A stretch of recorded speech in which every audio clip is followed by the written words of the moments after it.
ધંધુકામાં આરક્ષણ અંગે વર્ગીકરણ બાબતે પ્રાંતને આવેદનપત્ર અપાયું.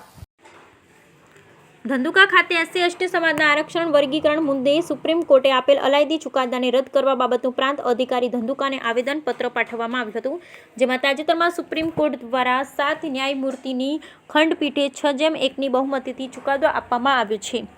જે અંતર્ગત એસસી એસટી કેટેગરીમાં નવી સબ કેટેગરી ઊભો કરી આથી પછાતોના અલાયદા ક્વોટા આપવામાં આવે. 1932માં જ્યારે આરક્ષણ લાગુ કરવામાં આવ્યું ત્યારે તેવું નક્કી કરવામાં આવ્યું હતું કે એસસી એસટીને જ આરક્ષણ આપવામાં આવ્યું હોય તે એસસી એસટી સમાજની ગરીબાઈના લીધે આપવામાં આવ્યું ન હતું, પરંતુ દરેક જગ્યાએ એસસી એસટી સમાજ પર રાખવામાં આવતી આભડછેટના લીધે આપવામાં આવ્યું, જેથી એસસી એસટી સમાજ સ્વમાની જીવન જીવી શકે અને જ્યાં સુધી જાતિવાદ ચાલુ રહે ત્યાં સુધી આરક્ષણ પણ ચાલુ રહે. આગેવાનોએ જણાવ્યું હતું કે વર્ષોથી એસસી એસટી સમાજની સ્વતંત્રતા છીનવાઈ ગઈ હતી, પાછી મળે અને સ્વમાનથી જીવન જીવી શકાય તે માટે આરક્ષણ આપવામાં આવ્યું હતું. જેમાં ભાગલા પાડી આરક્ષણની અવગણના ના કરી શકાય, વર્ગીકરણ ના કરી શકાય, જેથી ધંધુકામાં સમગ્ર અનુસૂચિત જાતિ સમાજના આગેવાનો દ્વારા પ્રાંત અધિકારી વખતે મુખ્યમંત્રીને આવેદનપત્ર આપી આ ચુકાદાને રદ કરવામાં આવે તેનો સખત વિરોધ દર્શાવવામાં આવ્યો હતો. સૌને મારા જય ભીમ જય સંવિધાન. હું રાશિમન જયેશકુમાર, સામાજિક કાર્યકર્તા ધંધુકા.